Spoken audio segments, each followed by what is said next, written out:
جسد این دختر را در وقت جنازه با تابوتش آتش زدند. السلام علیکم و رحمت الله و برکاته.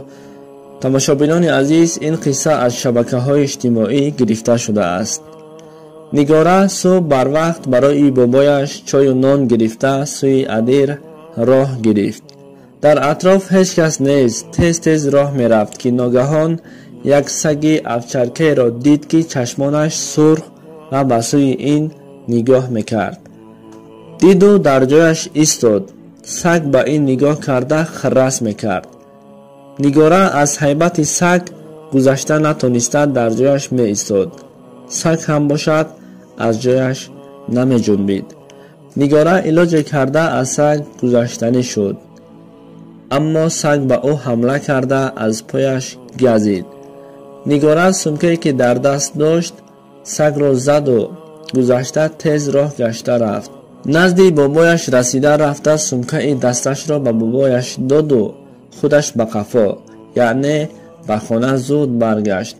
وقتی در راه می آمد که باز از ترس سگ به گرد و اطرافش نگاه می کرد.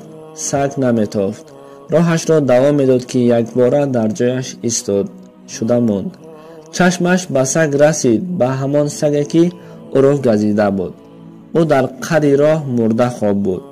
نگاره چقور نفس گرفت. همان وقت 16 ساله بود.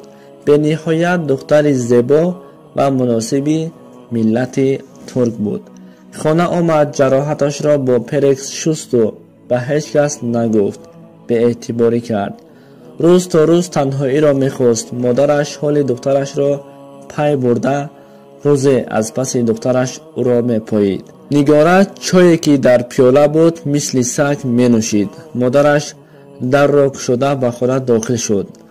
نگاره به مادرش بیرون برای گفته داد زد. مادرش به بیرون دوان برآمده شوهرش را فریاد کرد.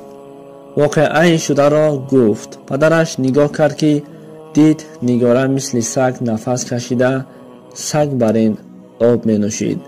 پدرش در را گشوده چیکار کرده استاده ای دختر جان؟ این چیکار است؟ گفته نزدش آمد. نگاره می گفت پدر جان، من شما را دوست می دارم. التماس نزدیک نشوید. دندانهایم خاریده است. می خواهم که کسی را گزم، لیکن شما را زیاد دوست می دارم. به خودم جواب گفتن نمیتونم نزدیک نشوید گفت. پدر از این حال دخترش خیلی غمگین شد. نگاره را به بیمارخانه برده آنالیز گرفتند که بیماری قتل سگ شده است.